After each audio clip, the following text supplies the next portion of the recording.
Welcome to Bring Out Your Badass Self, a movement to break your negative thoughts and habits and instead focus on building each other up and encouraging fearless authenticity.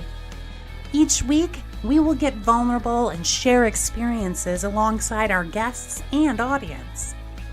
Come rediscover your inner badass self. Good morning. Good morning, Well, badass. How are you? Doing well. How was your vacation? It is going well. I am loving it. Thank you. Good. It sounds like I think we have a little bit of a delay. I'm not sure if you're still on that Wi-Fi of the hotel or on your phone, but it does look like there's a little bit of a delay, just so you know. But just so you know, we also have how some people. appropriate. I know. So today's topic being in your control, out of your control. I sort of was joking with Kate. I was like, we're just going to have to go with it because everybody needs a vacation, right? Yeah. It's so things might be a little bit delayed on Kate's side. I think she's going to try to fix some things over there, but I see that we already have some people that are joining us today. So I'm going to go ahead and pull that up. Carrie said, "Happy final Friday of August." Yes. So, Good morning, Carrie. yeah, it's much better, Kate, by the way. So awesome. Good. And then Stephanie is joining us as well. She said, "I'm not ready to say goodbye to summer, but I do love the fall." I love the fall as well, Stephanie. I actually think that I do, like, my mental health is worse in the summer. I've just realized that, I believe. Really? It's almost like I have the opposite. I think it's a Wisconsin thing because, like, it is so busy because we have such little time, for like family and friends and all the events. So I think that's part of it because it's just like it's so overstimulating. It's so busy. It's like every weekend is packed, because we don't have any other options. Yeah. I guess for me, I love fall. Me too. Our entire family, our birthdays are in fall, like starting in September on through November. And I don't know, fall was always a special time for me just because I just love the changing of the leaves. And I don't know, I'm not afraid of change. And so I think I like sort of the change of like the movement from summer to the fall and the things that are changing around us. And I just love because it's a little bit cooler. And so Yep. That's what I love too. And I'm even starting to embrace winter a little, but I'm not a huge fan of the snow still, but like the, coming in and facing inward and kind of, and being internal, like that's what winter makes me feel like. yeah. So Yeah. It's interesting because I know that it was weird here this week. I was talking with you and some other people, and you were telling me in Wisconsin, or maybe it was someone else in Wisconsin, they were telling me that you guys were having like 100-degree weather. And I was like, well, I was only 91, 92 here in Atlanta yesterday. And so it was interesting that you guys were warmer than we are. Yes, we had a few 100-degree days in a row. And when the humidity is, 70% or above, that feels just disgusting. It's just terrible. Well, we're going to do the best we can because we're going to focus on what we can control, right, Kate? Yes, what we can control and what we cannot. Yes.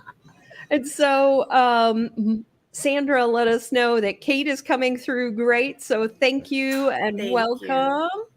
And Kim said, "Happy Friday, badass ladies." Happy Friday, Kim. Miss you. So glad you joined us. And then Carmen's joining us. Good morning, you two beauties. She gets up early, by the way, and I think she is watching us at 6:30 her time. Wow. I And love it. She also said it's super weird here. Earthquakes, Yes. tropical storms. They're having fires, all kinds of stuff. Things you can't control, right? Yes. Very strange. Yeah. And then Carrie's looking forward to the fall. She said, yes, the 2-week Atlanta fall is fantastic. Oh, yeah. It's short-lived. Yes.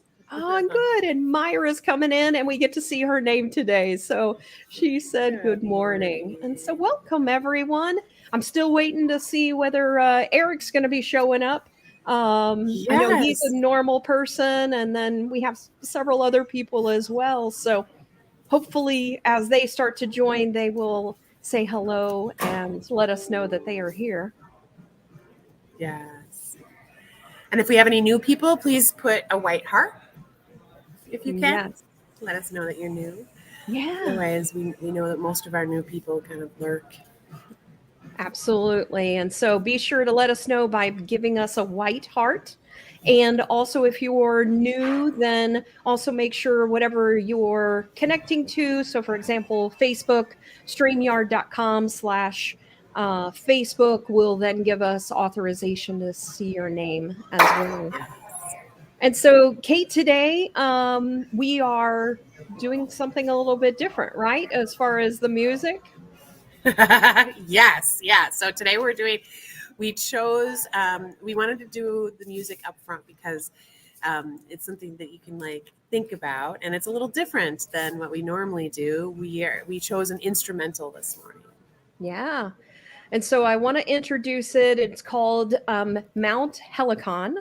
And it is by Buzz Amato. And so Buzz is my former boyfriend, fiance, and also just still a good friend. He actually has an album out, and this is on his album. And so if you want to check that out, it's called, I believe it's called Muses. And I was honored to be, I guess, listed as one of the muses on his album that helps to inspire some things there. And so he's an amazing artist. And so I definitely want you to check him out. If you like jazz, if you like instrumentals, he does have 2 vocals on it as well. But his name's Buzz Amato. And so to introduce the song today, the reason I ended up choosing it, and I was listening to different songs, and I listened to this one, and I was like, wow, this would actually be really good for the in our control, out of our control type topic. And as you listen to the music, listen to some of the main instruments. So imagine that you are the main instrument, which is a saxophone, and then there's also a trumpet, I think, as well. But you'll notice that if you imagine yourself in the surroundings of the music, it's sort of chaos. It feels out of control.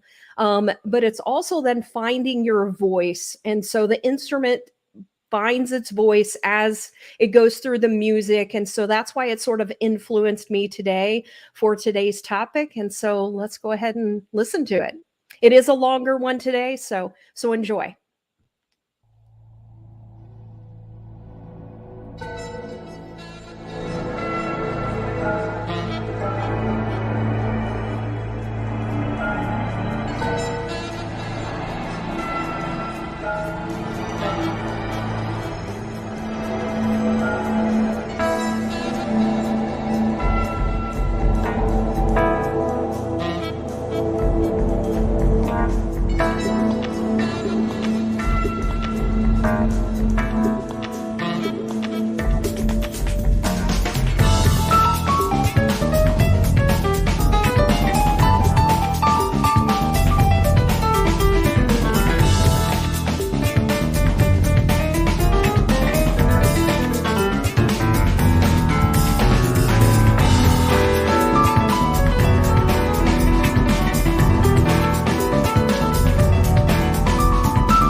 All right. What do you guys think? I'm curious to hear from our audience, and Sandra, just make sure that it's not the free version. The link that you provided. If so, we need to delete that. But we do want people to go out if you're interested in that. And I actually got it on my iTunes, so I was playing it that way.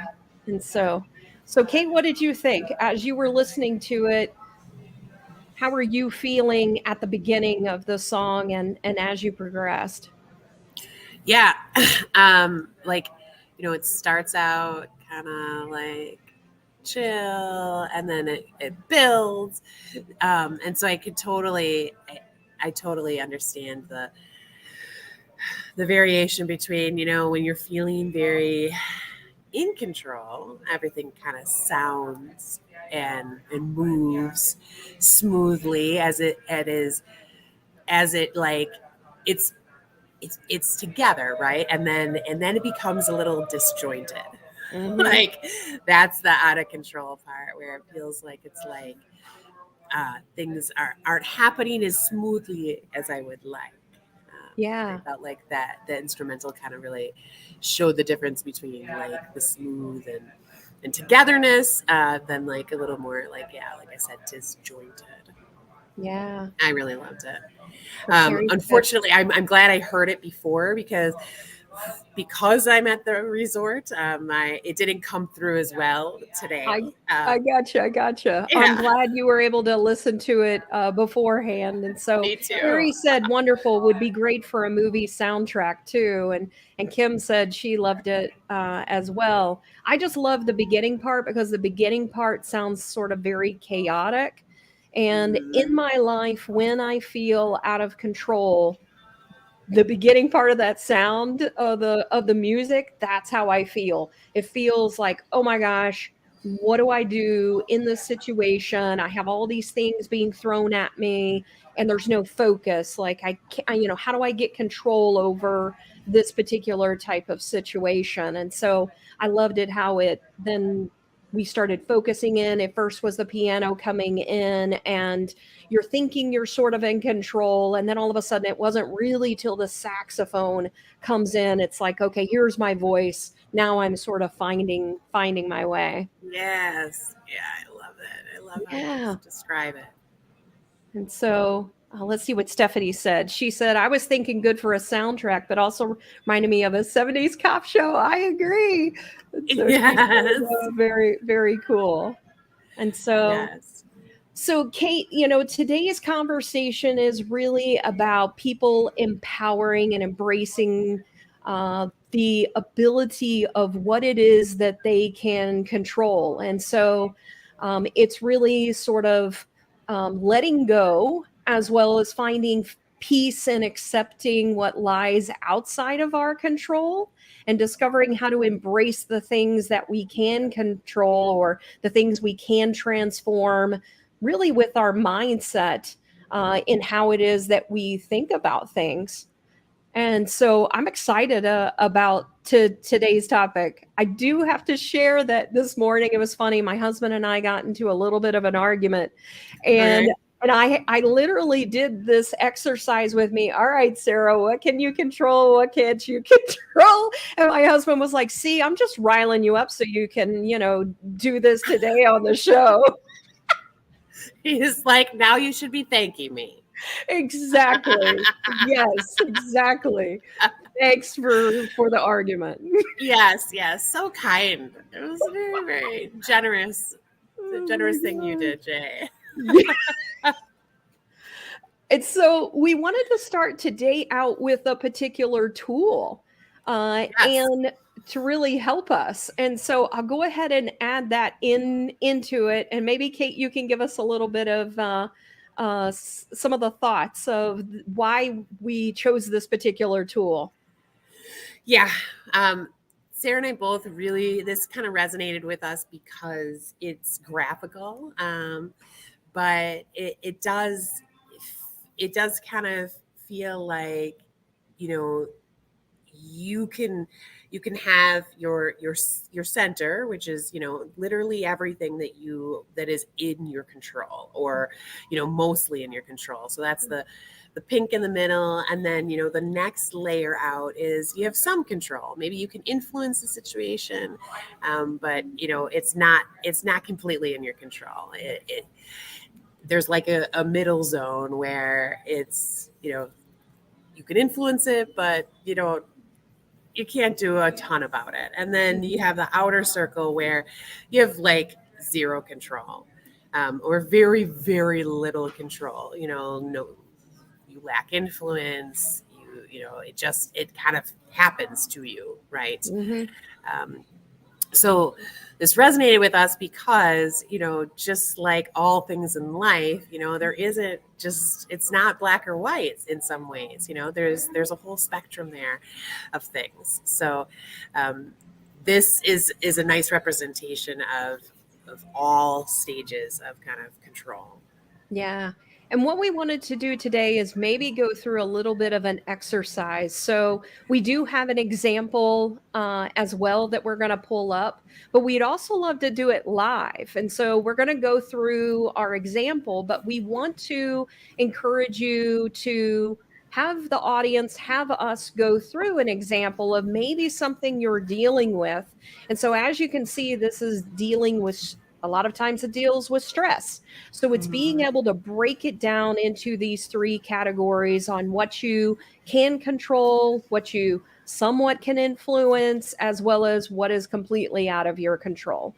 So we'd like to see from the audience, do you have anything that you are dealing with that you have been trying to figure out, okay, how do I deal with this? I keep having the same thing happening again and again, or whatever it might be. So we're interested to hear about people from everyone. And but in the meantime, I'm going to go ahead and pull up. So Bruce has joined.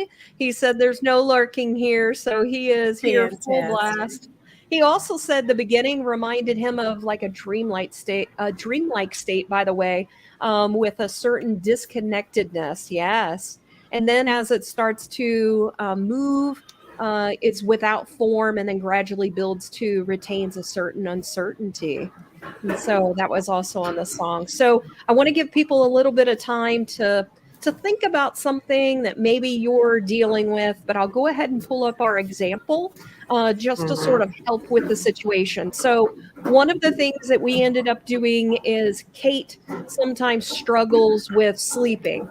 And so she struggles sometimes being able to get that 8 hours of sleep. And I know a lot of people might have this type of challenge. So we created a slide of like no control, some control, and, things that you have control over. So a lot of times when we're dealing with the no control, a lot of times it has to do with thinking about our financial obligations, laws that are, upsetting us, diseases that are happening, politics, someone being rude. I mean, and that whole list can be a lot more than what we put up there. But that center one, so Kate, as you start to think about the things that you do potentially have control over, you sort of have the ability to influence how well you sleep. Right. And then you also can potentially, do some things that impact your health, which could potentially also correlate with sleep. And then also how often you speak with friends. So sometimes having that ability to talk to other people, things like that can help you with that. But then that center one, it's, what I'm eating potentially is impacting us. So maybe I'm having caffeine close to bedtime, or, how I'm thinking about things, releasing the worry of those outer things. And then also sometimes maybe the amount of TV that you watch. So that could potentially, and then maybe also right before bed. Can you think of anything else you think that should be on this? Oh yeah, definitely. So when I in the outer circle, the things that are like I have no control over, like what my kids are doing, you know, in life, right? It feels very much like, you know, I don't have any control over what they may be going through. And that could be contributing to like some stress, right? Yeah.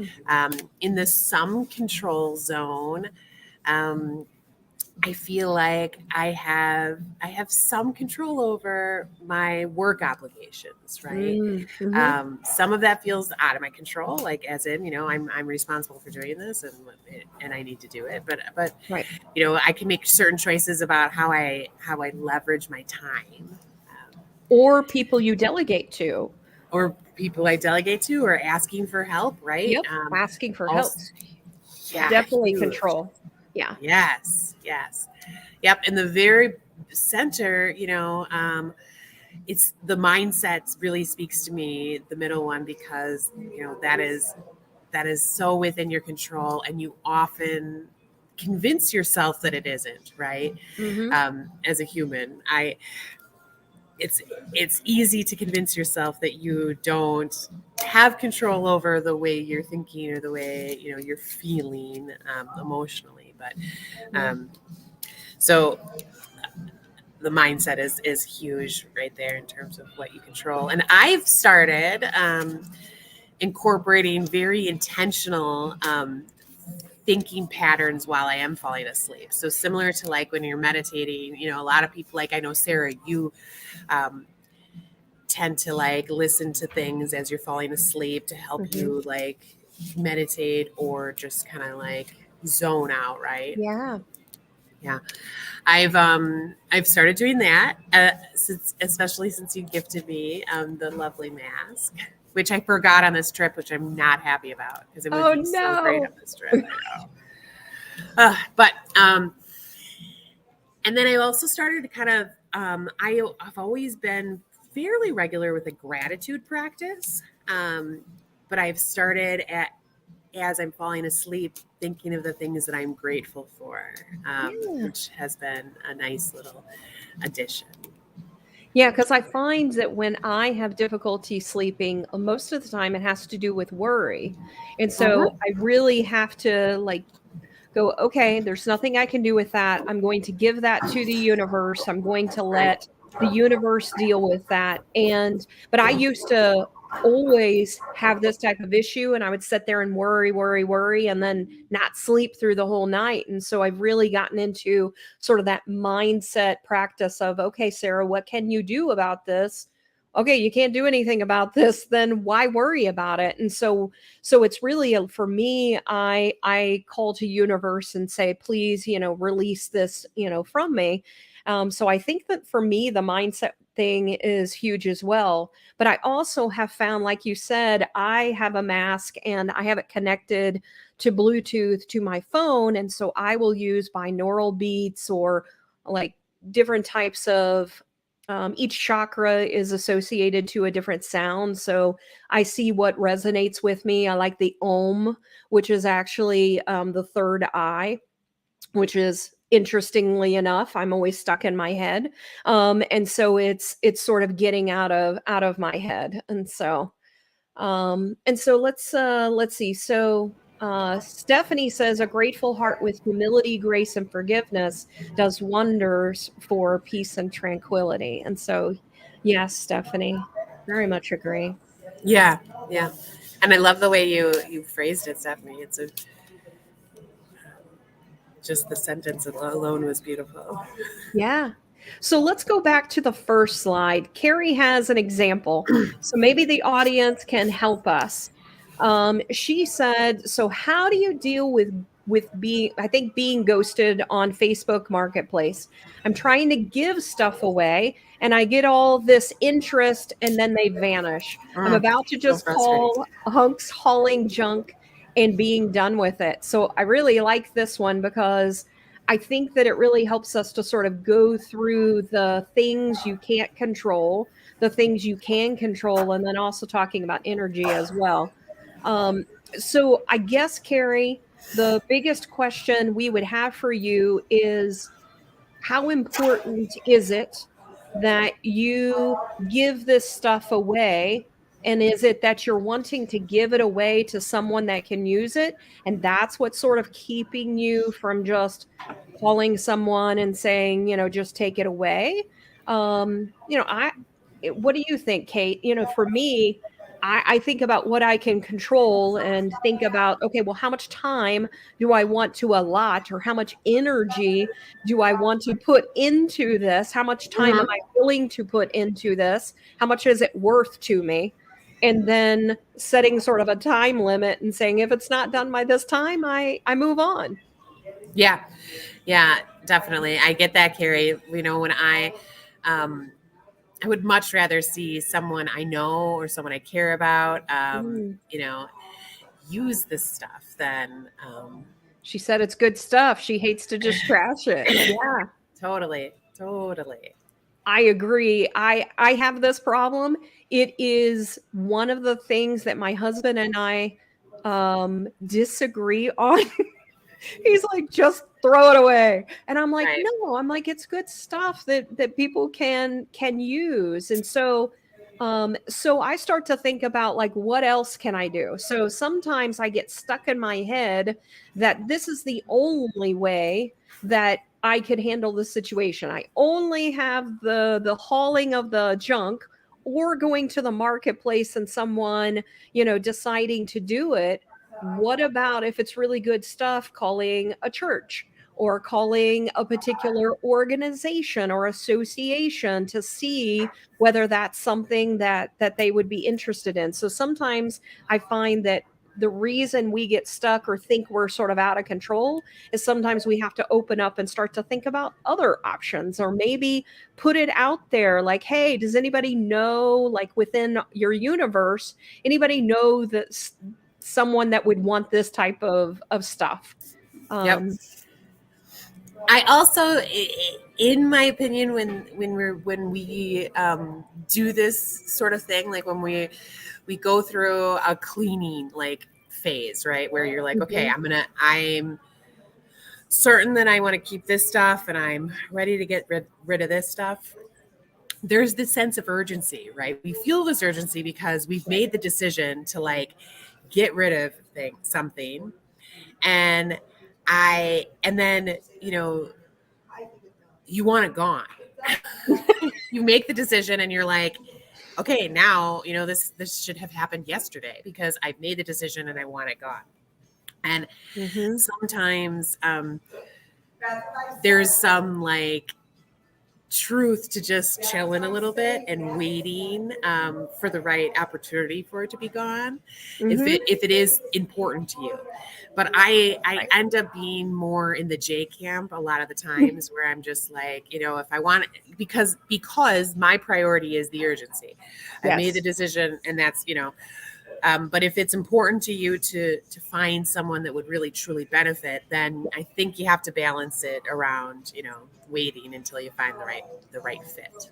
Yeah. So what's in your control is maybe being patient and realizing that if it's important to you that someone, it gets a good home, then sometimes we have to seek out what are those other options that we have to us. So reaching out to other people, so asking for help. So I sometimes I'll post on my personal page as well as on, like, the community page, and then there's also what's that other other community type Craigslist?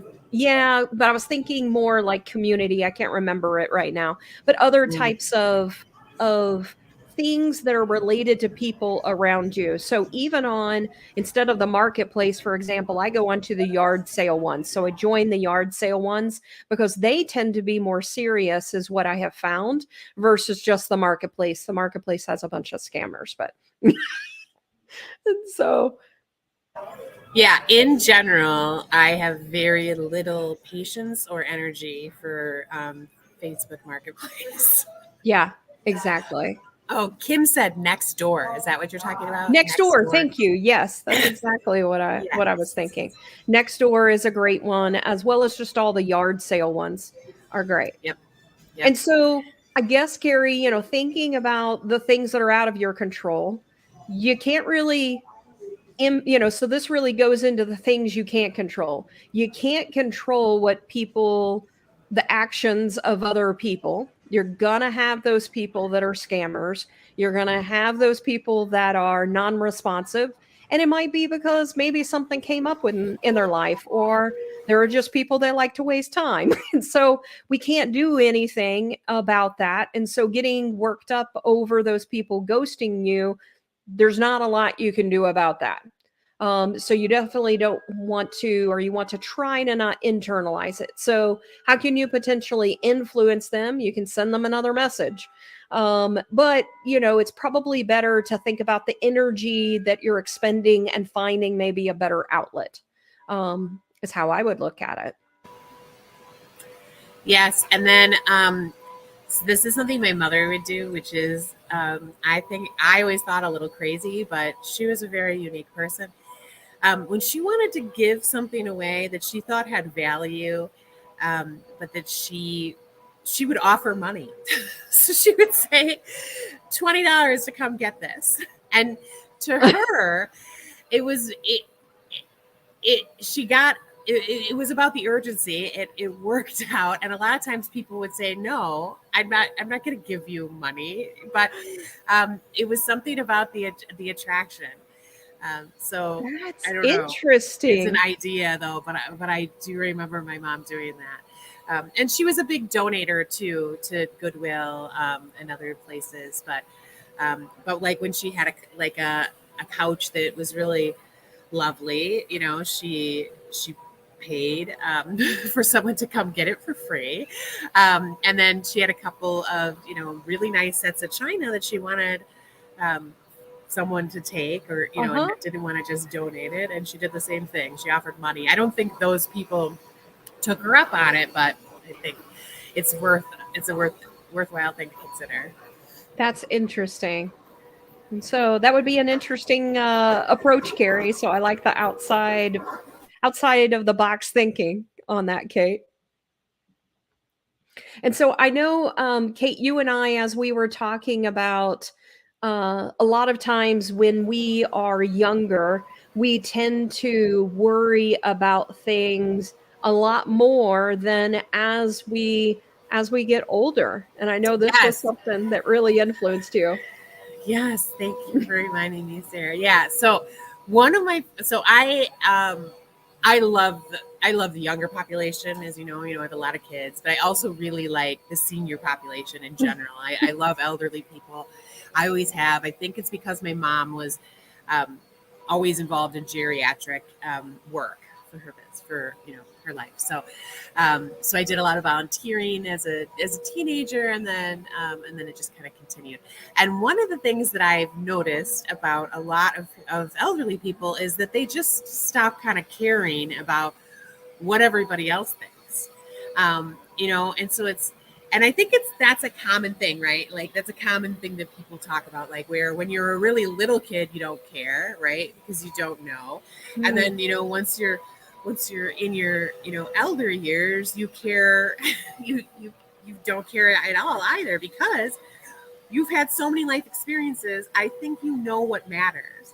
Mm-hmm. So what I love to try to take that and apply it to my current life and realize that, I can start caring less now. I don't have to wait until I'm like in my 70s to do that. I can start early on. But I think there's something to learn from that, because it is all truly a lot of the things that we worry about are things that are external that we can't do anything about. And when you have a certain amount of life experiences showing you that over and over and over again, it's no wonder that when you get to a certain age, you're like, I'm done, right? Mm-hmm. Then there's also the physical side. So not only just like the interactions and the experiences we have in life, show us that, but then our body literally starts to fail, right? Mm-hmm. And it's proven to us then how much is really out of our control, right? Mm-hmm. So we can feel one way inside and our body isn't supporting that. And we can work hard to take care of our body for years and years and years, but no matter what, we all age. Our bodies will eventually stop supporting what we want them to do. So I think that's where the elderly come to the point, a lot of them come to the point where they just truly understand how little is really within our control. Yeah. And so, Kate, let's talk a little bit about things that we tend to find people want to control, but they can't really control. And sometimes they don't even realize that they can't control those things because they're still trying to control those things. So the things that come to mind, like with my argument with my husband this morning, I can't control how he's acting towards me. I can't control his thoughts, his feelings, his beliefs. Those are his. And how he may have been triggered or exactly. And so right. I can only potentially influence him by saying, okay, how about we go and talk to someone and figure out how we can better communicate. And as we started talking, he was like, okay, he's like, we're getting, he's like, we're getting better. Like, we're working on this. Like, we don't blow up the way we used to. Like, we used to, really like yell at each other. So now we have chosen to really try to focus in on, okay, I feel like you're not listening to me. So those types of things, we can express our feelings and how it is that we feel. We can't make the other person listen. We can repeat it again to try to get that person to realize, hey, I still feel like I'm not being listened to.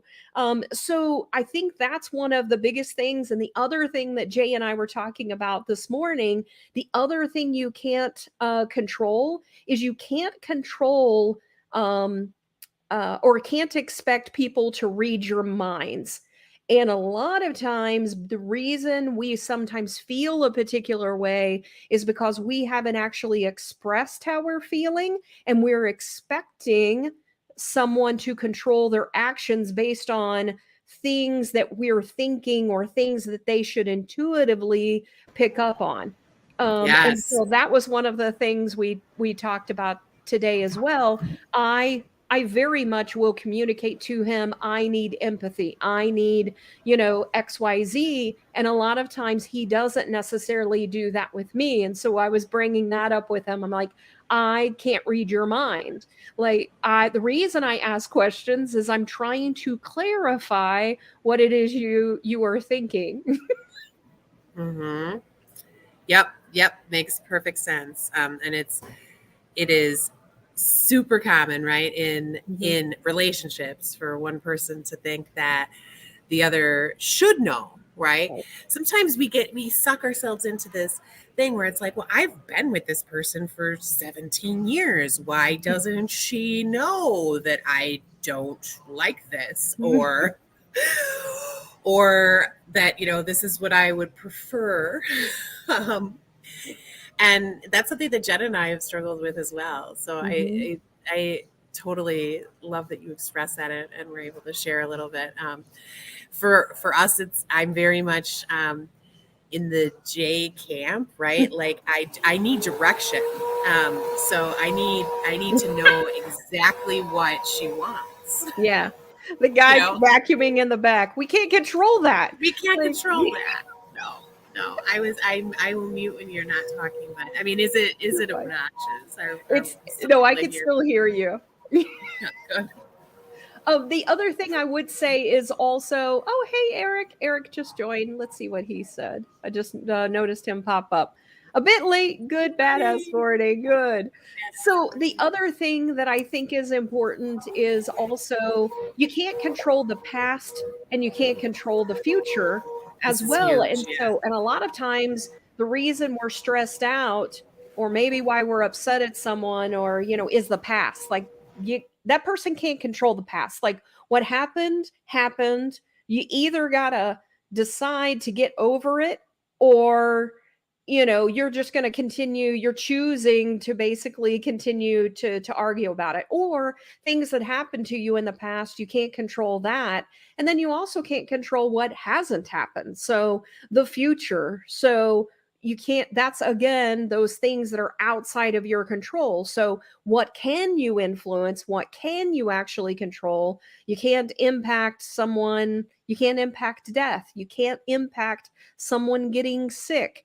You can't, impact time. You can't stop time. You can't make it go faster or make it go slower. So those are some of the other things that a lot of times people will worry about or complain about. And it's like, what good does it actually do to complain or to worry about those types of things? Because there's nothing you can do about them.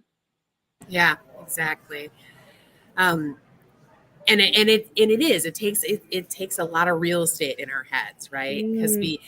Because it also doesn't make sense in some ways, like when you think about it in a linear sense. Like, we're supposed to put a lot of energy into our goals, right?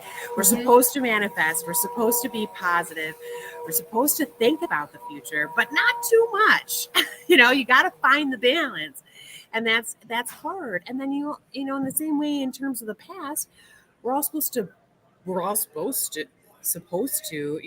from the shit that we didn't like, Mhm. right? So we're supposed to put some energy into the past in order to improve or not get, and get better, but not too much. So you have to find that magical balance. And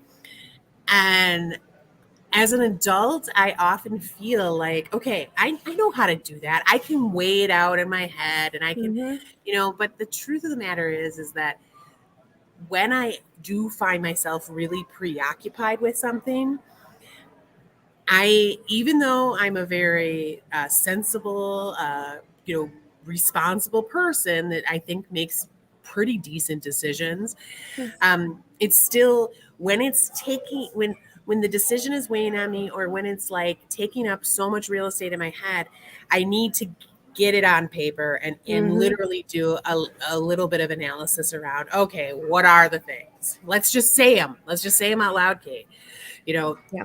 and that can sometimes just help you really free up your energy and your desires. Absolutely. And I do this too, Carrie. So she sings, "Let it go, let it go."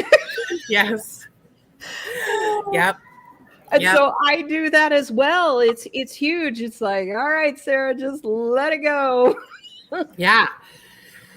Then, something we didn't talk a ton about, but parenting. Shit, is parenting not like the one of the most extreme examples of dealing with things that are in your control and not Mm. in your control, and it's set up to fuck with you, in my opinion, because when they're little, they you control everything, right?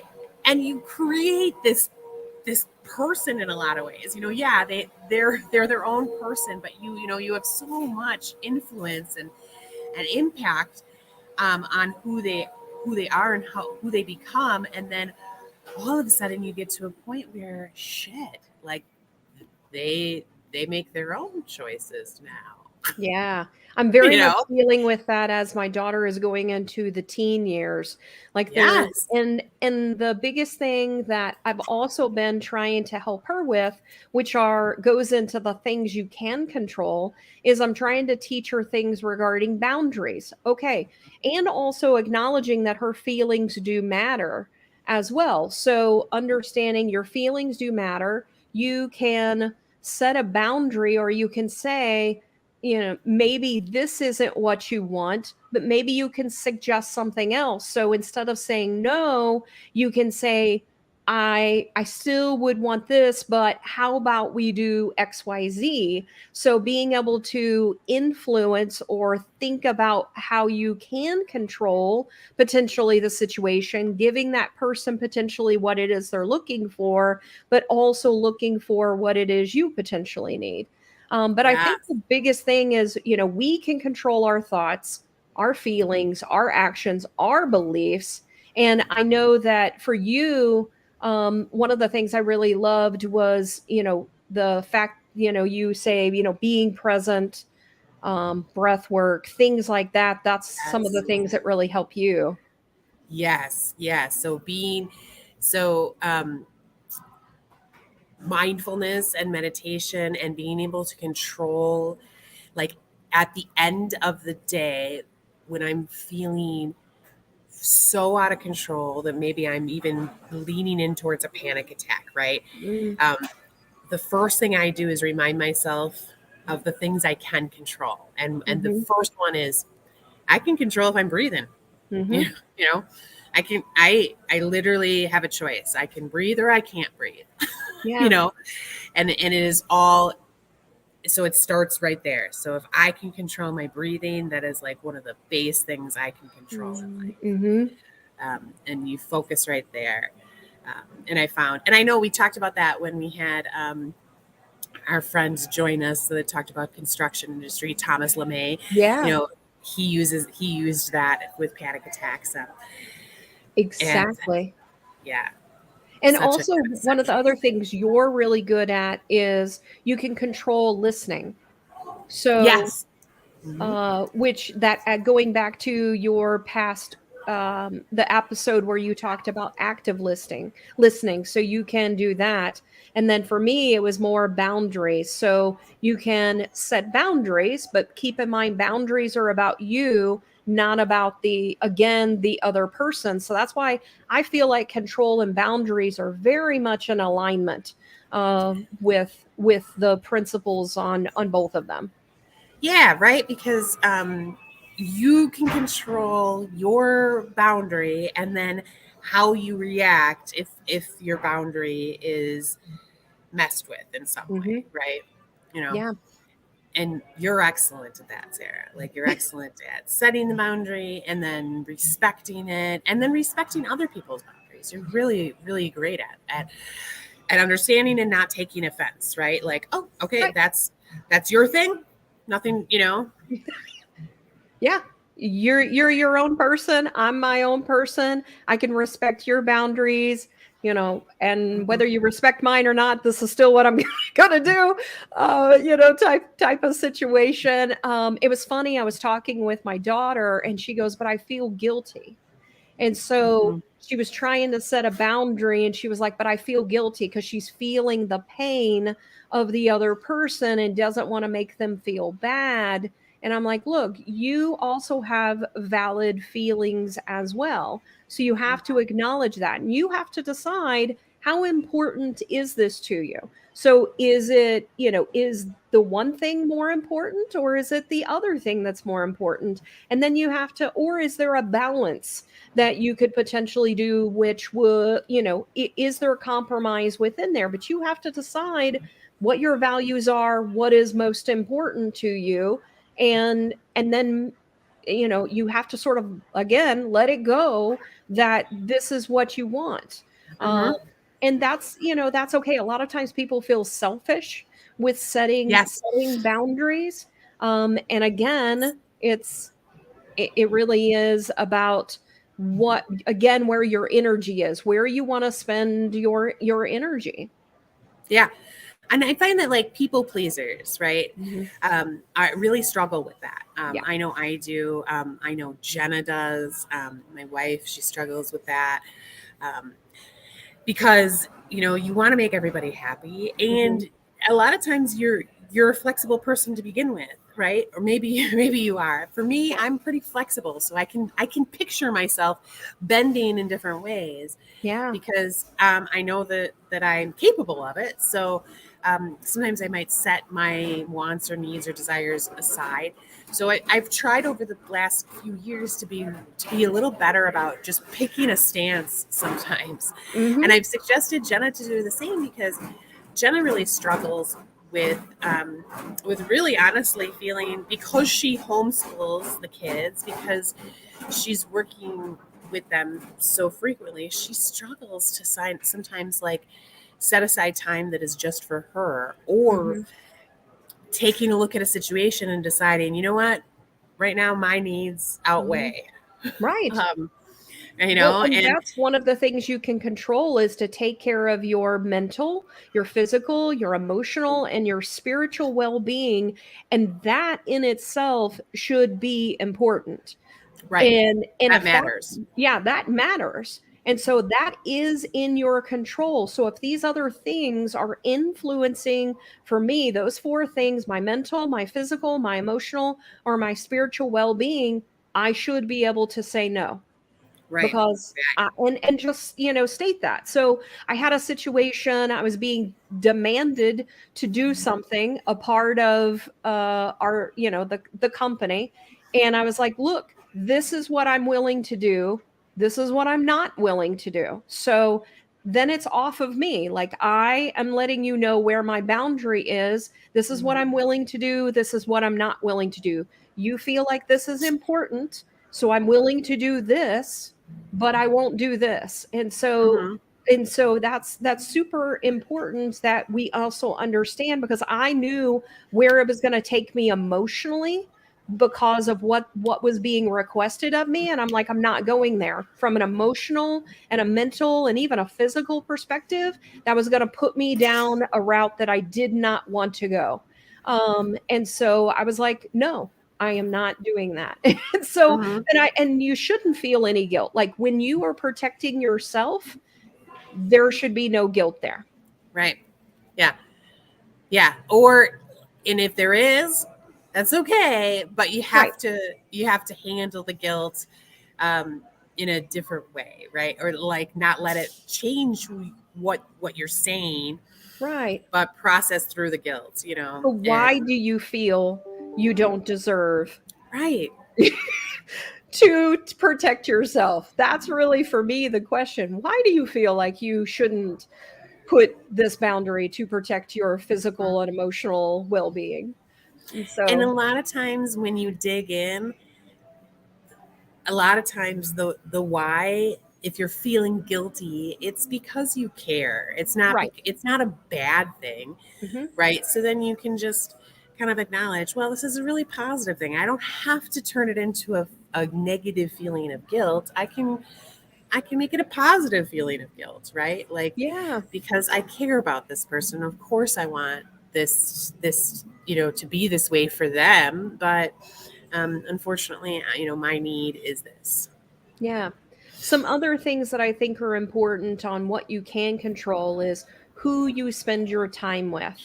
That is also one of the things that also can impact you Yeah. in your day and in causing challenges for you. And it's like, okay, do I want to continue to put myself in this situation? I can control how much time I'm actually spending.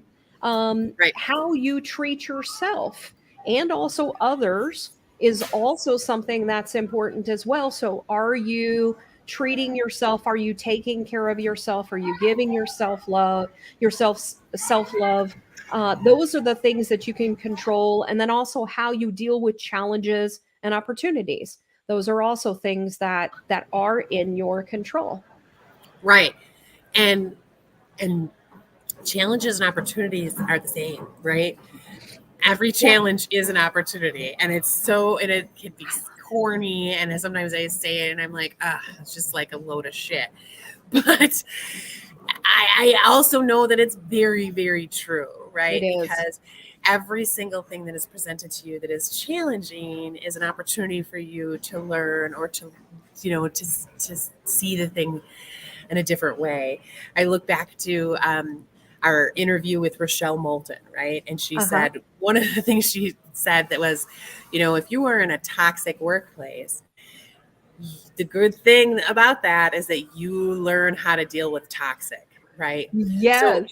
that becomes a skill. So, even in your worst situations, like being in toxicity, Mhm. you're still learning. You're still, that challenge is still actually an opportunity. Yeah. We have one other thing we also wanted to share with people related to, a lot of times when we're feeling out of control, it really has to do with stress, because that's really what it boils down to. The reason I'm feeling out of control is impacting me through, it's making life stressful. And so Right. there's also another philosophy on being able to handle stress, and it's called NUTS. So NUTS. And so I'm going to go ahead and share that up. So NUTS. So when you are feeling stressed, thinking about, okay, is this an N? Is this the U? Is this the T? Or is this the S? So a lot of times we see this in our own business. So N stands for novelty, which is really something new. Hmm. So learning new software or having to learn something new is something that stresses people out. And so when you are thinking about having people learn something new, you also have to think about how can you help them to see the value maybe in it, or how is it that you can reduce the stress for someone. And so Hmm. thinking about that and just even acknowledging it, look, I know learning something new can be stressful. Sometimes even just acknowledging it with them Yeah. uh, can be helpful. Yeah, it helps validate the experience. You can Mhm. do this with, I mean, it's actually a little hard to do this with the T, um, as we'll get to it, but with Yeah.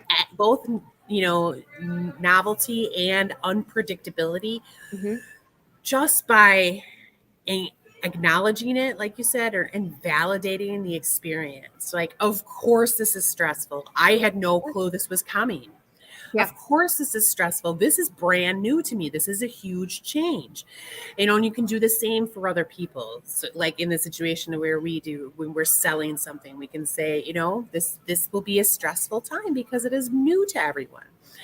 Um, or like you didn't know this was coming, and now we are here.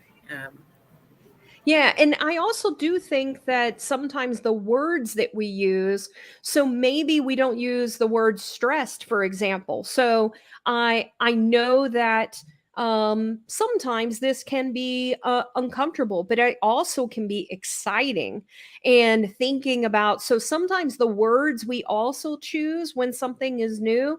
So acknowledging people might have some certain feelings, but sometimes also changing it. And the reason I'm saying that is that I go into a doctor, and this goes to the unpredictability.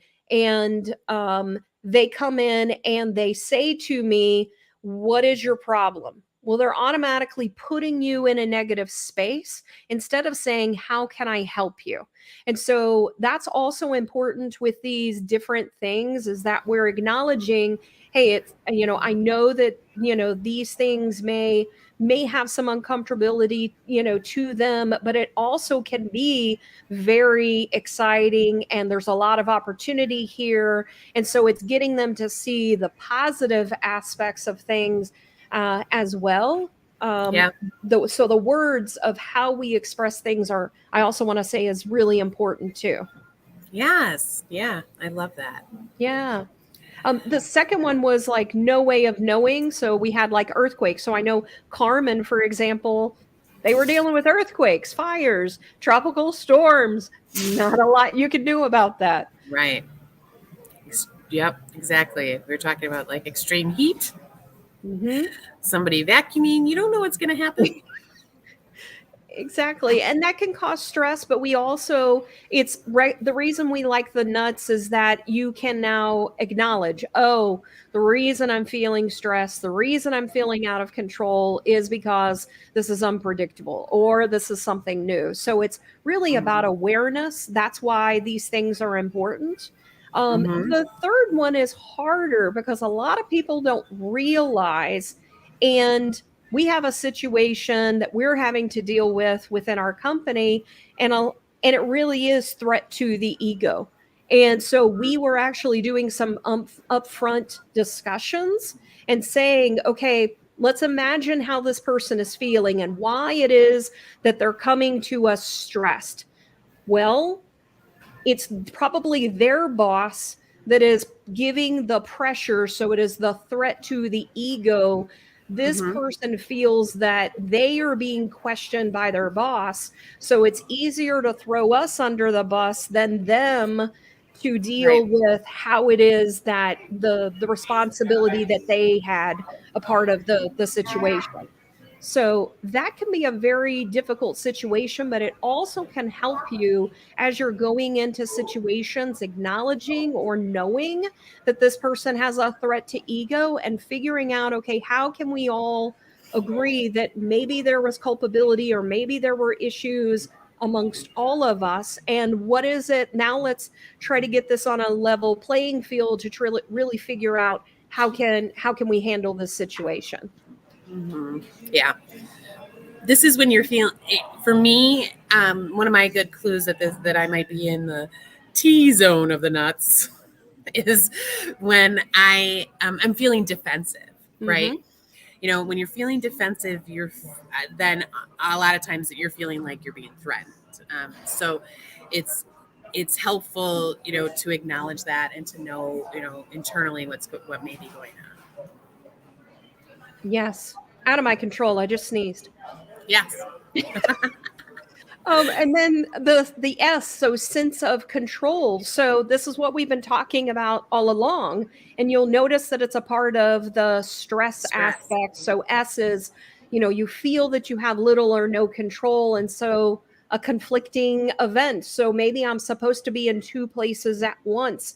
I feel out of control. Oh my gosh, what do I do? I need to be in both of these situations at the same time. So it's acknowledging that. And then again, going back to, okay, what can I control? And for me, it's also then saying, okay, where do I want to spend my energy? So if I have two conflicting things, I've got to weigh them and figure out what's more important. Or maybe I go to this one this time, go to the other one the next time. Yes. So that's super important as well. Yeah, definitely. And I know we're really close, but the other thing I wanted to toss out is the serenity prayer. It's used a lot in addiction work, AODA work, because in like Alcoholic Anonymous, it's a part of the 12-step process. So many of you may be familiar with it. And it starts with God, but you don't have to use God. You can often just start it with grant. But it is grant me, God grant me the serenity to understand the things I cannot. God grant me the serenity to understand the things I cannot. You may look it up. Yeah. Grant me. So, God grant me the serenity to understand. Yeah. So, God grant me the serenity to accept the things I cannot change, courage to change the things I can, and wisdom to know the difference. Yes. Yeah. So it's about accepting the things you cannot change, courage to know the difference. And I love the courage part of it because that's what that's what it's all about, right?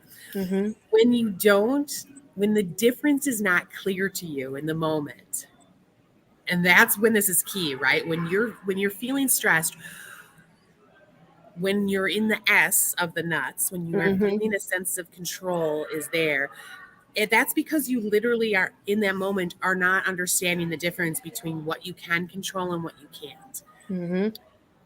So when you have the courage, when you step outside of yourself, that's courage in order to truly figure out, where is this? What can I control? What can I not? And the wisdom to know the difference. It's a beautiful, beautiful aspect of that. I do have to say, for me, the person that helped me the most regarding control was my mother. And so my husband will love this because I always say my mom was a nurse. And so it's like an inside joke, but that I always say it. But a part of what she learned was crisis management.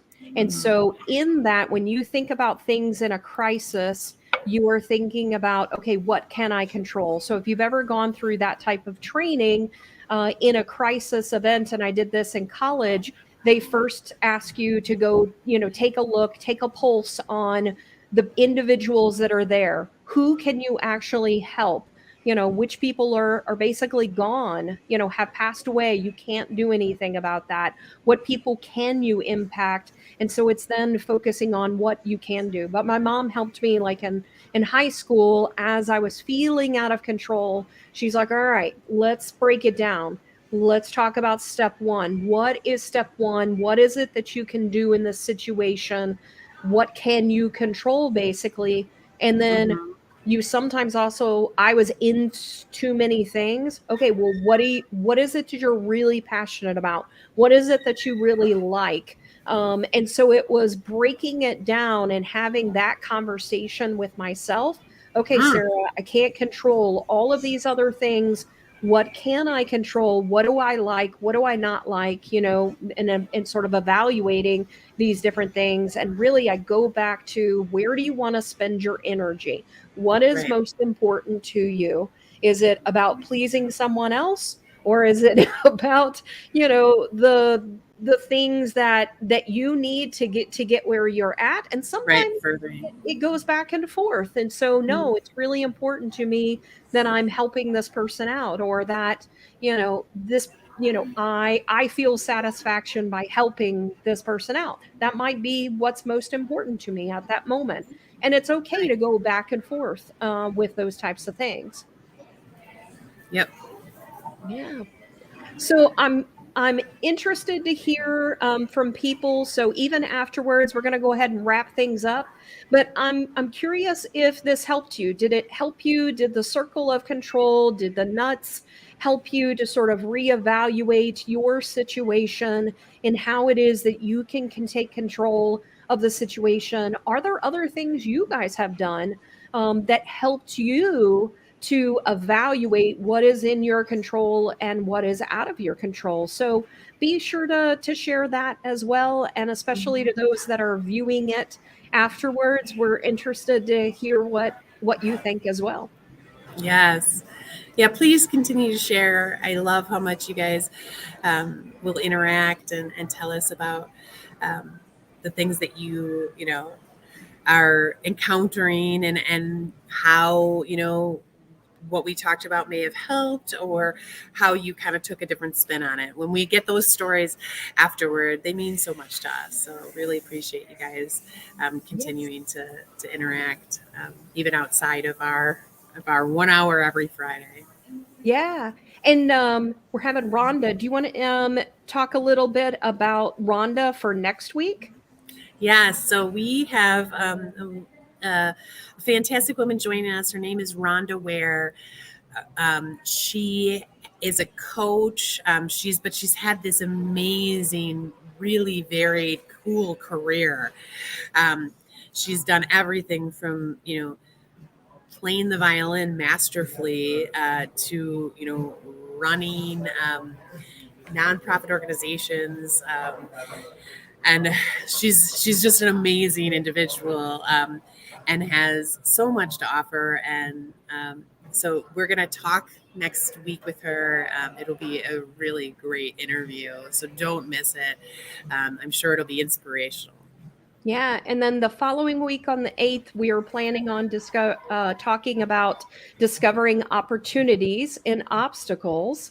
And then on the 15th, we have planned uh, Julie Ross Powers, who's going to be joining us to share a very special story that she has about motherhood and some of the challenges that she faced as well, and sort of where she's at in her life. And I think right now we're still figuring out the 22nd, but I wanted to point out that on the 29th, I haven't told Kate, but we're going to do shooting the shit again.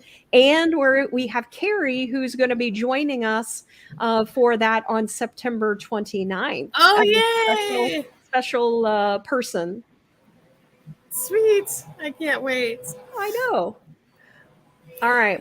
It looks like we have Well, some comments. So someone, I'm not sure who this is. Thank you, loves. Another Friday with beautiful inspiration. I think that's Jenna, and advice maybe very helpful. So thank you guys so much. She said great. Someone else said great information. Oh, and I may have lost Kate already. So it's so thank you everyone for joining us. And I want to just thank you for coming out. And I hope you have a great rest of your Friday, that this has fueled your Friday as well as your weekend and on into Monday. And tell Kate hello and hope she has a good vacation. Looks like she has fallen off. And so just in time, at least we're at the end. So thank you everyone for joining us.